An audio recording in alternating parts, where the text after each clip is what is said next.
My wife and I first met in a military dining hall in the summer of 1971. I call her my wife by cultural convention, and she says the Air Force was my only true rival after we met, but Nancy has always been her own woman. I noticed her sitting alone at one of the smaller tables, dressed in casual blues, reading a book as she ate.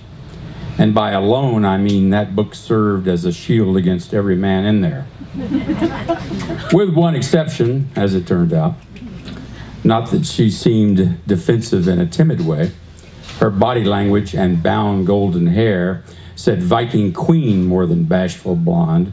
And it's not unusual for military women to preemptively discourage male intrusions.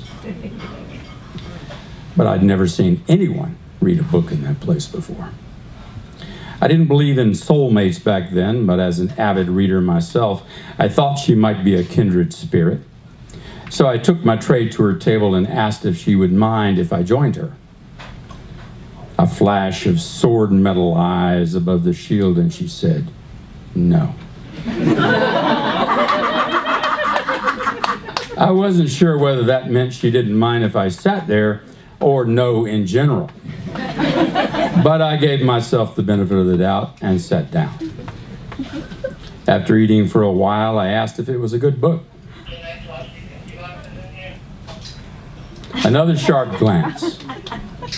Yes, she said. I asked what it was about. Sighing, she lowered the shield and told me.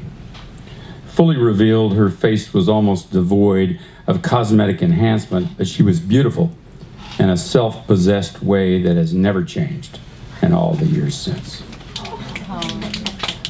Neither of us remembers what that book was about, nor whatever else we talked about during that first meeting.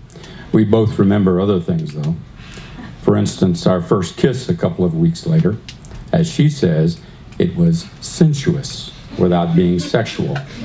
We were entangled at the quantum level in a warm bubble that only contained the two of us, but somehow also the entire cosmos. My only true rival took her far away from me a couple of months later. We didn't carry torches for each other, both of us soon finding or setting other fires in the darkness. But that universe we had created together remained as background radiation, embryonic ember remembered whenever those lesser stars burned out. When we met again after nearly a decade, we brushed away the ashes of our years apart and soon married. After the ceremony, we stopped at a library and checked out a few books. Not that we expected to do much reading that night, but it seemed a natural thing for us to do. If there's a moral to our story, it's that books can be beacons as well as shields. We've never belonged to each other, but we do belong with each other. And whatever else books have been about for us since we first met, they've also been about that.